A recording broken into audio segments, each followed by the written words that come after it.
Dateline Washington, once again, Thursday, 22 May. I know it's one of those Washington-centric roundup weeks again, but I promise we're going to go on a trip to Germany before it ends, so rest assured on that. Secretary of State Marco Rubio, testifying before the Senate Foreign Relations Committee this week, brought the scope of the USAID fraud and graft and money laundering machine into full relief when he lamented the fact that, and pay close attention to this part, 12 cents of every dollar paid out by Congress through the State Department under the auspices of USAID, an average of 12 freaking cents, was getting to actual ground-level foreign aid. In other words, each time in the last half-century or more when your members of Congress stood and patted themselves on the back for spending $1 million or $5 billion or $10 billion helping the sick and the hungry, whoever's in the war-torn wherever, well, that $1 billion was really about $5 when you get right down to it, after all the criminals and the corrupt government officials got paid. So if they're standing on the steps of Congress announcing the $1 billion aid package they just passed,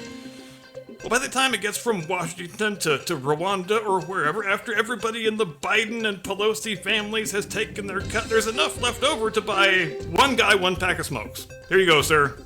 Please smoke these in good health. Compliments of the U.S. taxpayer.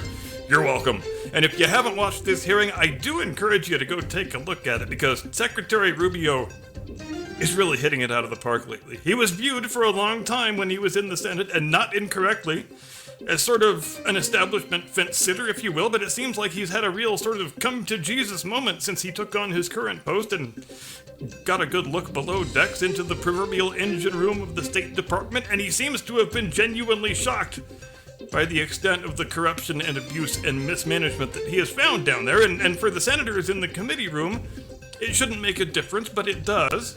Hearing these things coming from one of their own former colleagues, and especially a former colleague who's never really been seen before as a partisan bomb thrower, it means more than it does if they were hearing it from somebody else. And you don't hear nearly the same level of animus and hostility from the other side of the aisle as you normally would hear if it wasn't a former member of their own fraternity. There were not many attempts from the Democrat side, at least not that I heard, to argue that everything was totally cool with USAID and we should go back to restoring all of the funding because Trump just wants to starve hungry children or whatever. There were a couple such attempts, but they were half-hearted at best, really.